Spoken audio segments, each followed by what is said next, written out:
Hi, and welcome to another edition of the Lympha Press Leadership Series, which I've always wanted to sort of call the Legacy Series, because we're talking to people whose work is creating a legacy for future generations and for helping patients with lymphedema, chronic wounds, lipedema, CVI. And I met this gentleman a couple of years ago at AVLS, and before I met him, I heard him and I said, oh my gosh, who is this person? He's brilliant. And so now I get to interview Dr. Mark Melin. So nice to have you here. Nice to see you, Brenda. Thank you. So tell me, we want to get a little bit of a glimpse into who you are, which your backdrop alone provokes a lot of questions because you've got a lot going on there. But what is your background? So, first of all, it's humbling to be with you. Thank you for sponsoring this and doing this. And thank you to the Lympha Press leaders and Eric Ansard, who I just consider like a brother, for creating this vision that allows to educate to all levels, for certified lymphedema therapists, physical therapists, occupational therapists, all the way up to physicians who probably have the least amount of education. So my background is I trained in general surgery, then did vascular surgery for about 20 years. Now I'm doing 100% wound care with an emphasis on lymphatic function to improve wound care healing. So with the American Venous Lymphatic Society, Dean Bender, Mark Meisner, Kathleen Gibson have had the brilliance to bring forth and introduce into AVLS the wound sessions. So Heather Hetrick and I have been able to co-chair those over the past several years, and really integrating that lymphatic venous component, which is the vast majority of wounds in the United States. If we improve lymphatic function, venous function, we can accelerate wound healing. And it's a more holistic approach because you also decrease wound recurrence. And then we get to collaborate with everybody, with certified lymphedema therapists, with wound therapists, with wound nurses, other surgeons, dermatology, PM&R. So it's really a team sport. And that's really where the fun and joy is. So if you look over my shoulder, that painting is actually from Monica Glevitsky. She and Peter, of course, co-editors, along with a couple other people, of the Handbook of Venous and Lymphatic Medicine, and that they're in a 6th rendition of that right now. But Monica is a wonderful artist, and so I just look at the people that have been able to really, really deeply influence me and multiple other people in terms of enhancing wound care. So I want to go back even further. When everybody else in your class was saying, I want to be a fireman, what were you saying? And how did your interest was it in science? Was it in medicine? Was it in research? Why did you choose this path? I think if you talk to people in wound care, we may have not chosen it. It kind of chose us. So I wanted to be an astronaut, actually. And it's amazing, as I've gotten into aerospace medicine, running into so many people that are interested in the human physiology. And if we take what's going on in aerospace medicine and start to apply some of those principles into what we're doing, there's actually a lot of overlap. So looking at how the human body functions in weightlessness, I've learned so much from the likes of Scott Smith and Zara Swart down in Houston, Jay Bucky, who's a physician at Dartmouth, who flew on Space Shuttle 91 mission and Neurolab. He's written extensively on weightlessness. Alan Hargens at University of California, San Diego, he was one of the first to talk about lymphatics in space. And looking at all the hard work that they have invested in their teams into understanding that, it's very applicable to what we do in wound clinics. And it just brings a lot of fun to think in different fields of gravity and understand. We made the statement at American Venous Lymphatic Society this year that if it weren't for gravity, no one in this audience would have a job, because gravity pulls things backwards. That's why you get venous dysfunction. That's why you get lymphatic dysfunction.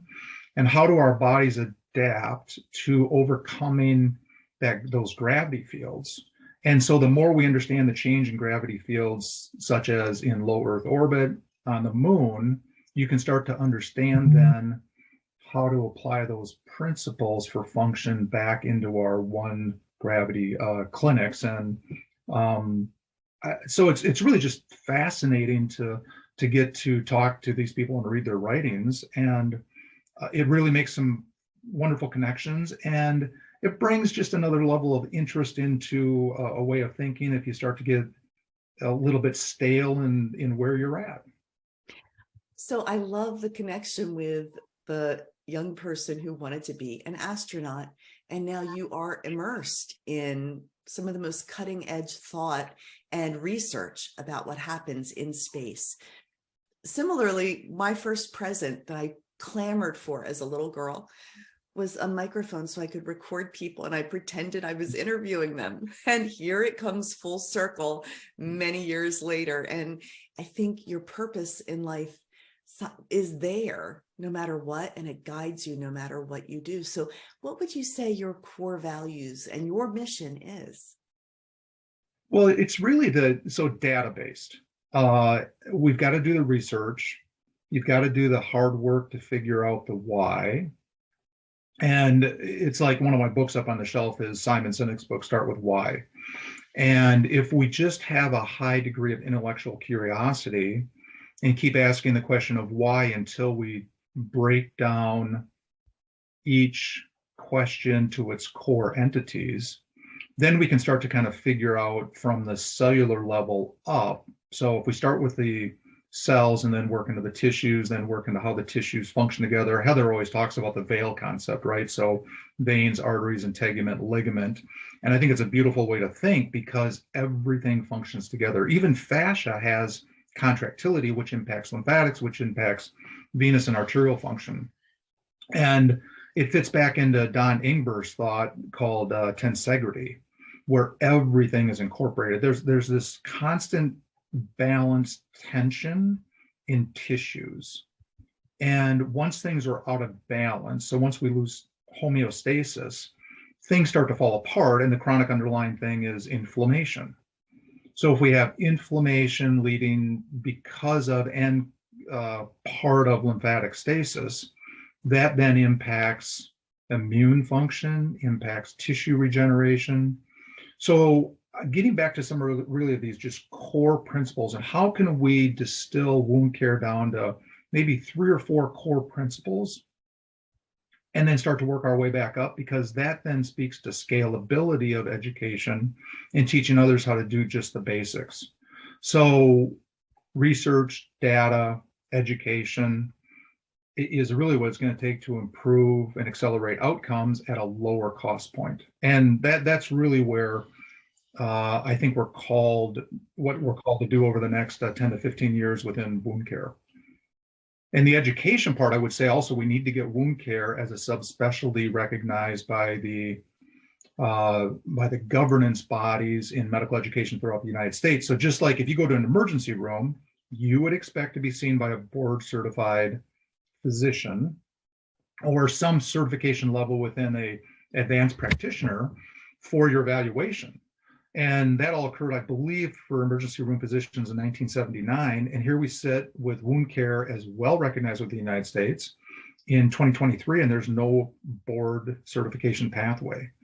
And we've got to change that. And I think the American Venous Lymphatic Society is going to be a big part of helping shift that. The American Board of Wound Medicine Surgery with Richard Simon and John Lantis and Sandy Rosenberg and everybody else that's on that board. So I think there's going to be some significant headway. So that's another real strong component of the educational, because if you make it board certified or subspecialty, now it's going to enter into medical schools, residencies, and it's what we would all expect and I think wish and demand for best medical practice in the United States. That is exactly when I asked Dean Bender in an interview recently, what's on your wish list? What's next? That's exactly the point he raised. And Dean, for the American Board of Venous and Lymphatic Medicine, I think the two actually go hand in hand, because the more we understand vascular lymphatic medicine, and that can certainly be a component of vascular medicine. Where I trained at Mayo, Doctors Allen, Hines, and Barker started vascular medicine as a practice back in the 40s, and we're just living on their shoulders of what they've done from a legacy standpoint.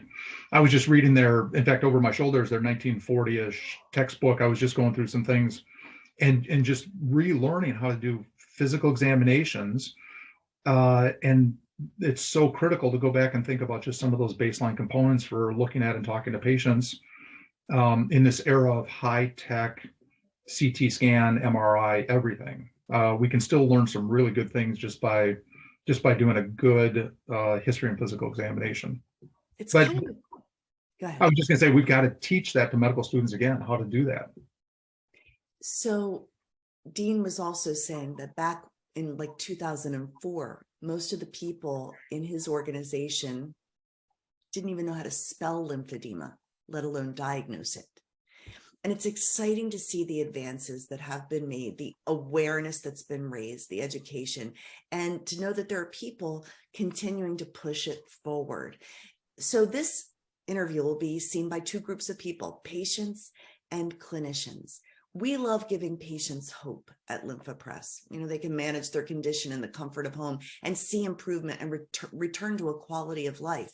So from our interview today, what should patients take away? Patients need to be strong advocates for themselves and patient families. So the Lymphedema Treatment Act, has gone through Congress, House of Representatives now, I believe, 7 times. There's, I think, some degrees of that, and correct me if I'm wrong, were just passed.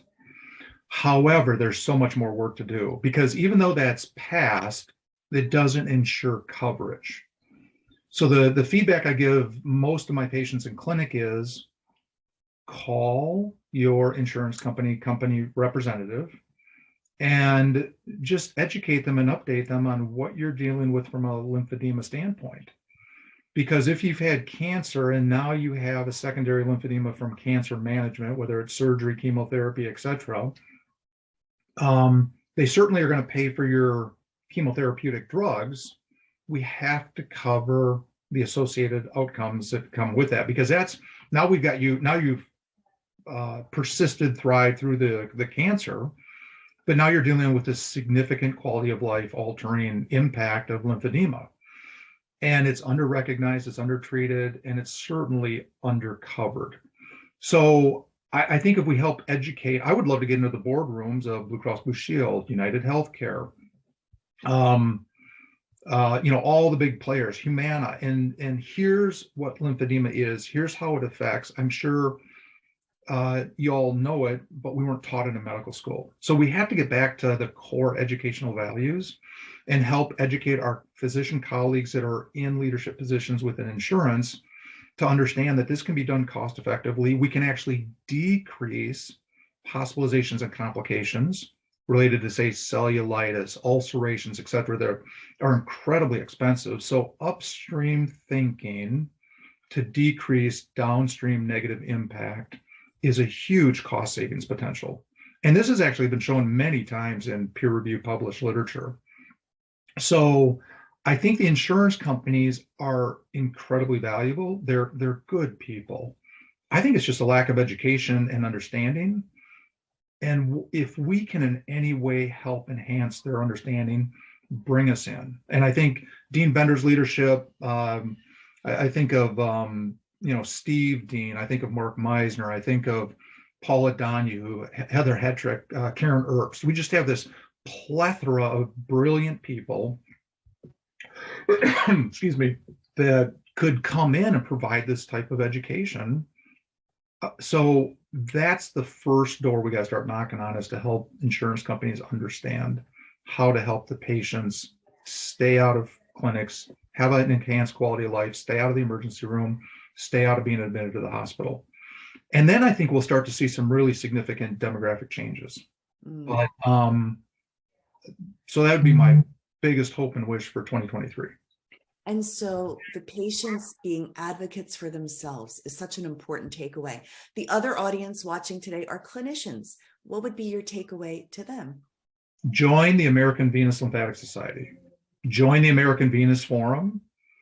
And come and join us at these meetings where we can all be together, to talk about how to enhance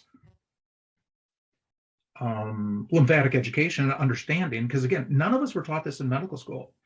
So, and one of the best ways to learn is in the hallways, is speaking with each other, during the meetings. The virtual meetings are great, but I think to actually be present. And as I'm sure Dean talked about, we're at the Miami Convention Center September 17th through the 21st this year. It's combined with the Union for International Pathology. So there'll probably be about 1,500, 1,800 people there. So that means the world's international experts are coming into town to help educate. And we're so fortunate that's in Miami, easy access, great location to be in.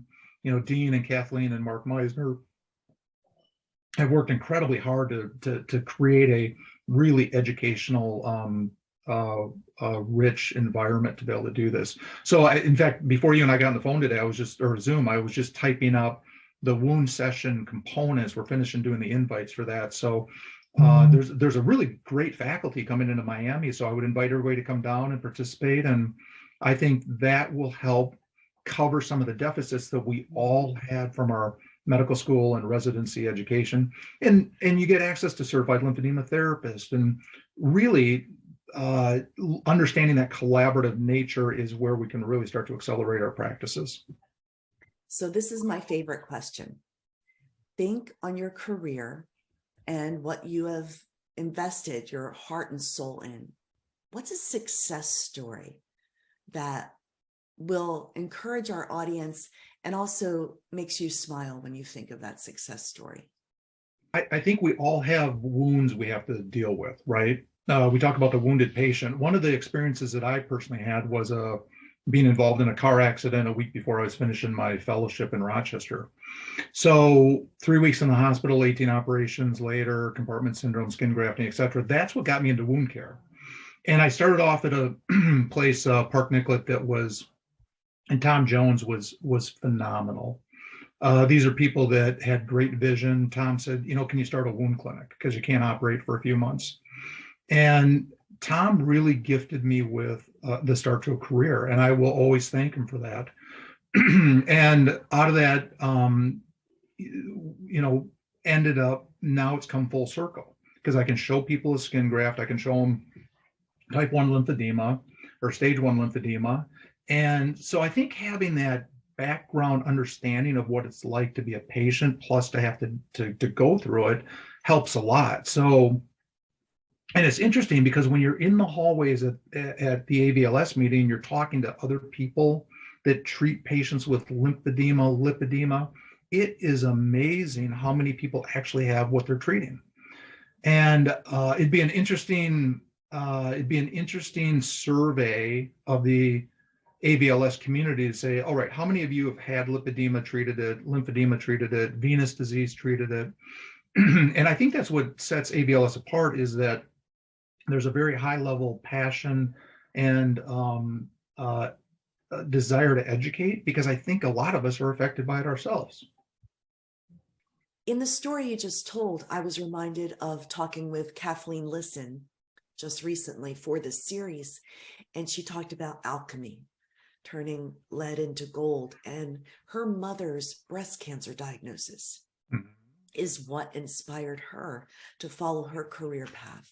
And I think that is a beautiful thread, and it would be interesting to see who pursued this field because of a personal or a family connection that touched their heart, and it led them onto the path of their true calling. Really a thought-provoking idea. So what's on your wish list for the future? Well, I'm so looking forward to, we're going to be down at the American Venous Forum in San Antonio coming up in February. Phenomenal group of leaders. Bill Marston is current president, and he's a gifted leader in wound care. So he's as a vascular surgeon, he just does a great job at a national level for education. So I want to thank Bill Marston for everything he does with his team. And then we've got the American Venous Lymphatic Society meeting coming up in September. And, my wish list is just that we have great attendance. We have, we're gifted with such phenomenal faculty that all said they want to be able to participate. And the leadership at AVLS has been just so supportive of this effort. And then we're bringing colleagues in from the Union of International Phobology from worldwide. So safety and travel for them. And we're so thankful that we're able to get them all to join us in Miami. So my wish list is just success in education at these national levels. And the third thing would be that we make some significant inroads towards subspecialty creation of a wound recognition for board certification pathways, because we want to create that legacy for the medical student, the college students, medical students coming behind us to have a path to go into. And each one of those wound physicians will be experts in management of lymphatic management, because wounds and lymphatics go hand in hand. So I am surprised you didn't say anything about space on your wish list. Well, I told my wife I want to get into low Earth orbit, and it's still an arm wrestling match. So we'll see. Well, full circle. Nothing would surprise me, because it seems that whatever you put your mind to, something wonderful is an outcome of it. Any final words for our audience today? No, just, thank you for taking the time, Brenda. I so appreciate the opportunity to spend time with you today. You do such a wonderful job of hosting and helping to educate. And, we need facilitators like you to help us get the message out. So you do a wonderful job. Thank you. And it's my privilege to interview people like you. And I have to be honest, full disclosure to the audience. Sometimes when Dr. Mark Melin is talking, I nod and smile, and then I have to go look up what he's talking about. So, but having said all that, you're able to take complex ideas and make them understandable and attainable, and appreciate all the work that you're doing very much, sir. So thank you. So funny point on that is a last story. Caroline Fife asked us to write a brief blog for her on endothelial cell function, something called the glycocalyx, which is near and dear to my heart and many others. I said, Caroline, 6th grade level, we can do that. Well, look for that article to come out in Caroline Fife's blog in the next couple months. But again, Caroline, phenomenal educator nationally on lymphedema, as well as wound care. So, awesome. Thank you, Caroline, for everything you do as well. Yeah, lots of shout outs in this interview, and especially to you too, sir. And thank you to our audience for tuning into this edition of the Leadership Series with Lympha Press. If you know of a leader who deserves the spotlight and you want to find out more about their work, their mission, their core values, and their wish list, let me know. Be Viola at lymphapress.com. I'd love to interview them as well. Till then, have a great day, everyone.